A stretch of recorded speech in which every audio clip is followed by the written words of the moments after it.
আসসালামু আলাইকুম রহমতুল্লাহি ওবরকাতুহ। সম্মানিত দর্শক, অবস্থাদৃষ্টে মনে হচ্ছে জামাতের যে সম্ভাবনাগুলো রয়েছে, সম্ভবত সমস্ত সম্ভাবনার দ্বার ধীরে ধীরে বন্ধ হয়ে যাচ্ছে। যে বিষয়গুলো তাদের জন্য ইতিবাচক ছিল সে বিষয়গুলো নেতিবাচক হয়ে যাচ্ছে, এবং অতীতে তাদের যে বিপদ বিপত্তি ছিল এদেশের রাজনীতিতে, এদেশের অর্থনৈতিক কর্মকাণ্ড চালাতে এবং এদেশে স্বাভাবিক যে জীবনযাপন করতে তাদের যতটুকু সুযোগ সুবিধা ছিল, সম্ভবত পরিবেশ এবং পরিস্থিতি আগামীতে এমন অবস্থায় চলে আসছে যে তারা নিঃশ্বাস নেওয়ার জন্য আল্লাহর কাছে প্রার্থনা চাইবে। একটা একটা করে বলছি কেন এরকম হলো, এই কাহিনী আগে বলছি। আমার কাছে যেটা মনে হয় কি জানেন, এই পৃথিবীতে একটা অতি আধ্যাত্মিকতা একটা বিষয় থাকে। আপনি আমি পরিশ্রম করি, কর্ম করি, ফল ভোগ করি, এটা স্বাভাবিক। কিন্তু এত কিছুর উপরে যে আল্লাহ আছেন, ফেরেশতাকুল আছেন, নবী রাসূল আছেন, ময়-মুরব্বি আছে, মানুষের দোয়া এবং আশীর্বাদ এবং মানুষের অভিশাপ, এই জিনিসগুলো যে আছে, এবং এইগুলো ইতিবাচক হলে আপনার জীবনের যে গতি আসে, নেতিবাচক হলে আপনার জীবনের গতি আসে ঠিক এরকম যে আপনার অনেক সুন্দর একটা গাড়ি আছে। ধরুন আপনার একটা অডির একেবারে A8 L আছে, হাইয়েস্ট গ্রেডের গাড়ি। কিন্তু আপনি যদি ভালো ফুয়েল না দেন, চালাতে পারবেন না। আপনি যদি ভালো রাস্তা না পান, চালাতে পারবেন না। ড্রাইভার ভালো না হলে সেও চালাতে পারবে না। তো এরকম মানে কমফোর্ট। আবার ধরুন আপনার একেবারে কিছুই নেই, আপনার শুধু পায়ে হাঁটা পথ। কিন্তু আপনার শক্তি আছে, সামর্থ্য আছে, যেটা আল্লাহর দেয়া নিয়ামত। বসন্তের বাতাস আছে, কোনো এক বিকেলে অসাধারণ একটি বিকেলবেলা নদীর তীর দিয়ে সর্ষে ক্ষেত, আর সেই বসন্তকাল হওয়া সত্ত্বেও নদীর মধ্যে তখনও পানি আছে। পল্লী বধূরা সেই নদীতে গৃহকর্ম করছে, মানে কেউ থালা বাসন মাজতে আসছে, কেউ পানি নিতে আসছে, কেউ গোসল করতে আসছে, ছেলেমেয়েরা গোসল করছে, গেরস্তরা সেই যাকে বলা হয় গরু পানি খাওয়াচ্ছে, গরু গোসল করাচ্ছে, এরকম একটা গ্রামীণ দৃশ্য। সেই দৃশ্যের মধ্যে আপনি নদীর তীর দিয়ে মেঠো পথ দিয়ে বহুদূর যাচ্ছেন, 10 কিলোমিটার 20 কিলোমিটার, আপনাকে ক্লান্তি স্পর্শ করবে না। এবং ওই যে যাত্রা, এই যে আমি বলছি, ঠিক আমি ওরকম দৃশ্যের মধ্যে আমি যাতায়াত করেছি বহুবার। কখন যে আমার বাড়ি সদরপুর থেকে কৃষ্টপুর আমার নানা বাড়ি, সেই সদরপুর গাং ধরে চলে গেছি, গাঙের তীর ধরে, কখনো টের পাইনি। এরকম তো এখন এরকম জীবনের অনেকগুলো বিষয় থাকে। স্রষ্টার দোয়া আশীর্বাদ, এগুলো মানুষের জীবনকে যে কোনো অবস্থাতেই, যাকে বলে আপনার যত খারাপ অবস্থা থাকুক না কেন, আপনি সুখী হবেন। আর স্রষ্টার যদি আশীর্বাদ না থাকে, আল্লাহ যদি নাখোশ হন, তাহলে আপনি যখনও যে অবস্থায় থাকেন না কেন, আপনার সমস্ত সুখ শান্তি মুহূর্তের মধ্যে উধাও হয়ে যাবে। তো আল্লাহ যে বিষয়গুলো খুব ঘৃণা করেন, প্রথমত হলো যে কেউ যদি আল্লাহর সঙ্গে প্রতারণা করে, আল্লাহর নাম ব্যবহার করে, আল্লাহর সাথে অহংকার করে এবং আল্লাহর দোহাই দিয়ে তারা অপকর্ম করে, মানুষের যে বিশ্বাস ভালোবাসাকে তারা পুঁজি করে আল্লাহকে ব্যবহার করে। কিন্তু মনে মনে মুনাফেকি আবদুল্লাহ উবাইয়ের মতো এই ধরনের কাজ আল্লাহ রাব্বুল আলামিন এতটা অপছন্দ করেন যে তাদের রিজিকের দরজা বন্ধ করে দেন। অপমান, লাঞ্ছিত এবং ঘাটে পথে জুতো পেটা করার থেকে শুরু করে ওই সকল মানুষ ঘরে ঘরের বাইরে উঠতে বসতে অপমানিত হন যারা এই ধরনের কাজ করে। আপনি দেখেন তো মিলে কি না? আমি এই সমাজে কার কার দিকে আপনি তাকায় দেখেন যে সব কিছু আছে, তারপর সব লোক পয়েন্ট আউট করে বলতেছে এটা একটা বদমাইশ, এটা একটা খারাপ, এটা একটা চুল্লু, এটা একটা পুল্লু, এই কথাগুলো বারবার বলা হচ্ছে। কাদের ক্ষেত্রে, কেন? এখানে ওই যে বললাম। দ্বিতীয়ত হলো কেউ যদি অহংকার করে, ক্ষমতায় বসছে, ওয়ালা তামশি ফিল আরদি মারহা ইন্নাল্লাহা লা ইউহিব্বু কুল্লা মুখতালিন ফাকুর। আল্লাহ বলছে, তোমরা আমার এই জমিনে অহংকার করে হাঁটো না। তোমার পায়ে এত শক্তি হয়নি যে তুমি একটা লাথি দিয়ে আমার জমিন ফাটিয়ে ফেলতে পারবে, কিংবা একটা লাফ দিয়ে পাহাড়কে ছাড়িয়ে যেতে পারবে। কিন্তু আমরা ক্ষমতায় বসে অ্যাজ ইট ইজ, যে আমি ফেরাউন, আমি খোদা, আমি আল্লাহ, ভুলে যায়। আল্লাহ কোরআনের অনেক জায়গাতে বলেছেন যে আমি মানে বান্দাদের, মানে ওরা এত মুনাফেক, এত খারাপ, এত অকৃতজ্ঞ, তারা যখন বিপদে পড়ে এমন কান্নাকাটি করে, আমি সেই বিপদ তাদেরকে দূর করে দিই, উদ্ধার করি। উদ্ধার করার পর তারা এমন আচরণ করে মনে হয় বিপদ তাদের ছিলই না। এই কাজ যারা করেন, অহংকার করেন, অকৃতজ্ঞ, অতীতে আপনি যার কাছে সাহায্য নিয়েছেন, সহযোগিতা নিয়েছেন, ক্ষমতা পাওয়ার পর তাদের সবাইকে আপনি ভুলে গেলেন, তাদের সাথে পরিচয় ছিল, এরকম একটা ভাবই দেখান না। আনগ্রেটফুল, আল্লাহর গজব নাজিল হবে আপনাদের প্রতি, আপনার প্রতি, বা যারা এই কাজ করে তাদের প্রতি।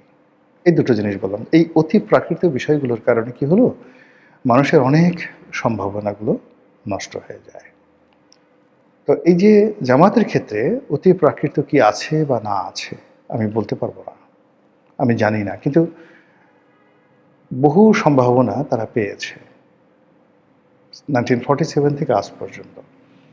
কিন্তু কোনো সম্ভাবনাই তাদের জীবনে 24 মাস দূরের কথা, 12টি মাস তাদেরকে স্বস্তিতে রাখতে পারেনি। একটা বছর তারা স্বস্তিতে ছিল, জন্মের পর থেকে এই পর্যন্ত পারেনি। তাদের কোনো একটি মানুষ, এই দল এত দীর্ঘদিনের বাংলাদেশে, ভারতে, পাকিস্তানে রাজনৈতিক অঙ্গনে পরিচিতি পেয়েছেন, সর্বজন শ্রদ্ধেয় হয়েছেন। অনেকের সঙ্গে রাজনৈতিক বিরোধিতা থাকতে পারে, কিন্তু তার রাজনৈতিক প্রজ্ঞা, তার মেধা, সমস্ত ব্যাপারে মানুষজন সম্মান করে, এরকম কোনো সিঙ্গেল ঘটনা তাদের নেই। তাদের যে লোক, তাদের নিজেদের কমিউনিটি লিডার, তারাই তাকে চিনে, তারাই তাকে সম্মান করে, তারাই তাকে পীর মানে, মোর্শেদ মানে, তারাই তাকে আমির মানে। আমির অর্থ নেতা, আমির অর্থ সবার চেয়ে সেরা। আচ্ছা বলেন তো, জামাতের সভাপতি, এই পদটিকে তারা কেন আমির বলে? কেন তারা আমির বলে? আমির কেন? তিনি কোন দিক থেকে আমাদের চেয়ে শ্রেষ্ঠ, কোন দিক থেকে রাজনীতিবিদদের চেয়ে শ্রেষ্ঠ? এইটা হলো কি নিজেদের একটা বানানো লকব। ওয়াজের ময়দানে টাকা পয়সা বেশি পাওয়ার জন্য আলা হজরত, হজরতুল আল্লাম, কুতুবুল কুরকুরানি, তারপরে তুরুবুল সুরসুরানি, জামাতুল ভুরভুরানি, এরকম অসংখ্য রকম মানে কলব তারা লাগায়। লাগাতে গিয়ে নামটা যে সলিম উদ্দিন, এটা আর খুঁজে পাওয়া যায় না। নামটা যে কলিম উদ্দিন। এরপর নতুন একটা চালু হয়েছে অমুক বিন অমুক, কুন্ডা বিন টুন্ডা, মানে টুন্ডার পুত্র কুন্ডা, কুন্ডার পুত্র টুন্ডা। বাংলাদেশে মানে নর্মালি কত সুন্দর নাম, মোহাম্মদ শামসুদ্দিন, মোহাম্মদ শামসুদ্দিন চৌধুরী, এরকম সুন্দর সুন্দর নাম। তো সেই সকল সুন্দর সুন্দর নাম দিয়ে কুটু কুটু ইবনে পুটু বা টুটু ইবনে সুটু, এই নামগুলো মানে লাগানোর চেষ্টা করা হচ্ছে। নামের সাথে গ্রামের নাম জুড়ায় দেওয়া হলো। অমুক নামের নাম শামাপুরী, যেমন হজরত অমুক অমুক শামাপুরী, গ্রামের নাম শামাপুরী। তারপরে শেষে গ্রামের নাম জোনাকপুরী, জোনাকপুরী, ইত্যাদি ইত্যাদি। কয়দিন মদিনাতে ছিল, নামের সাথে মাদানী। কয়দিন মিশরে ছিল, নামের সাথে আজহারি। কয়দিন কুয়ালালামপুরে ছিল, নামের সঙ্গে কুয়ালালামপুরি। কোথা থেকে আসছে নামের সাথে দেখা গেল যে ওই আরব দেশের নাম আরাবি, মানে কাব্বাসি, ফাব্বাসি, টাব্বাসি, এরকম অনেকগুলো নাম দেখেন না। এই জিনিসগুলো হলো ভণ্ডামি, এগুলো ভালো না, এগুলো লাগে না।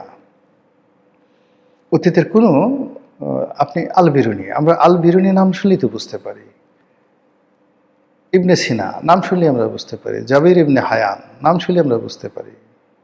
কর্ম তাদেরকে কত মহান করে তুলেছে মুসলমানদের মধ্যে।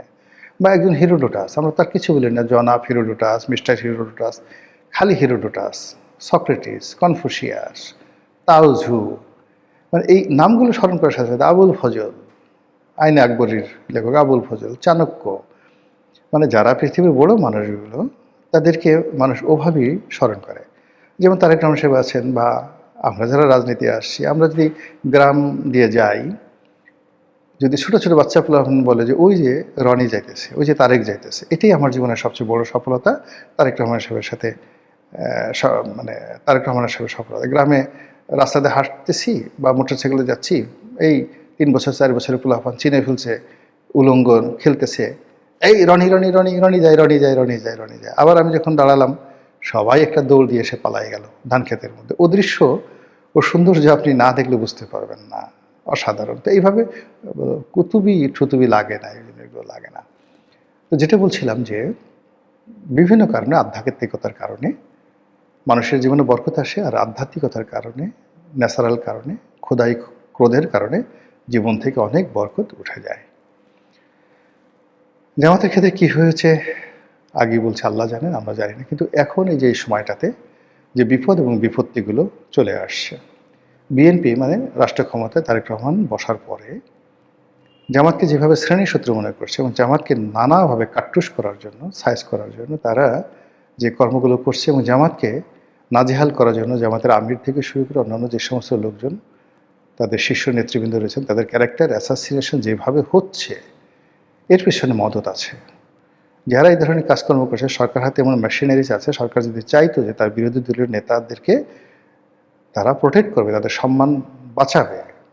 কারণ হলো আমি পার্লামেন্ট নেতা হিসেবে বসে আছি, আমার অপোজিটে একজন ক্লাউন বসে আছে, সং বসে আছে, ভং বসে আছে, এটা তো আমার জন্য সম্মানের না। কাজেই জামাতকে যদি সম্মানিত করতে চায় রাষ্ট্র, বিএনপি, এটা তাদের বিরুদ্ধে যে অপপ্রচার হচ্ছে এটা দূর করতে সরকার লাগবে just matter of 1 hour, just 1 hour. কিন্তু সেটা না করে দেখা যাচ্ছে যে জামাতকে আল্লাহর হস্তে ছেড়ে দেওয়া হয়েছে, আল্লাহর মাল হিসেবে। ঘাটে, পথে, প্রান্তরে সব জায়গাতে তারা যেভাবে লাঞ্ছিত, অপমানিত হচ্ছেন, তাদের বিরুদ্ধে যে ন্যারেটিভ তৈরি করা হচ্ছে, সবার প্রায় চেহারা স্রোত নষ্ট হয়ে গেছে জামাতের। এই গেল ফার্স্ট। সেকেন্ড থিং হলো হাদি হত্যাকাণ্ড। এখন হাদি হত্যাকাণ্ডের ব্যাপারে প্রথম থেকে জামাত এবং তার সংশ্লিষ্ট যে সমস্ত বুদ্ধিজীবী আছেন, ইউটিউবার আছেন, তাদেরকে সন্দেহ করা হয়েছিল এই হত্যাকাণ্ডের ব্যাপারে। এবং হত্যাকাণ্ডের পরে যে সকল ঘটনা ঘটেছে, হাদির দাফন কাফন, প্রথম আলোতে আক্রমণ থেকে শুরু করে শাহাবুদ্দিন চুপ্পুকে আউট করে রাষ্ট্রপতি পদে নিজেদের পছন্দের লোককে বসানো, এই জিনিসগুলো এতটা বেশি ওপেন আপ হয়ে গেছে যে সবাই মোটামুটি একটা ম্যানসেরিয়াতে ভুগে গেছে। মানে একটা মানসিক তাদের একটা যাকে বলা হয় দুর্বলতা চলে আসছে, অক্ষমতা চলে আসছে জামাতকে বিশ্বাসের ব্যাপারে। তো সেই দিক থেকে পরবর্তী যখন হত্যাকারী ধরা পড়লো, পালিয়ে গেল বা অ্যাসার্টেন করা হলো, এবং সেই হত্যাকারী এখন ইদানিং ভারতে যে বিবৃতি দিয়েছে এবং সেই বিবৃতিতে জনৈক জামাত নেতার নাম ইন্ডিকেট করেছে সে। বাংলাদেশের পত্রপত্রিকা আছে, ভারতের পত্রপত্রিকা, সামাজিক মাধ্যমে এটা নিয়ে তোলপাড় চলছে। এই ঘটনা যদি ঘটে, জামাতের রাজনীতি শেষ, ভীষণ রকম জামাতের রাজনীতি শেষ হয়ে যাবে।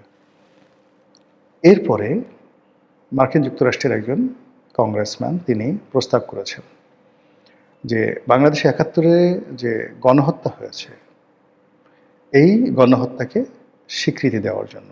ইট মিনস এই গণহত্যা যারা করেছে পাকিস্তান, গণহত্যা যারা করেছে আল বদর, আর শামস থেকে শুরু করে জামাতে যে সকল লোকদেরকে ফাঁসি দেওয়া হয়েছে, তাদের ব্যাপারে আমেরিকার স্টেট ডিপার্টমেন্ট থেকে শুরু করে সকল নথিপত্র, পার্লামেন্টের কাগজ এবং ডিপার্টমেন্ট অফ জাস্টিস, সেখানে রীতিমতো ডকুমেন্ট তৈরি হবে এই প্রস্তাবটা যদি গৃহীত হয় পার্লামেন্টে।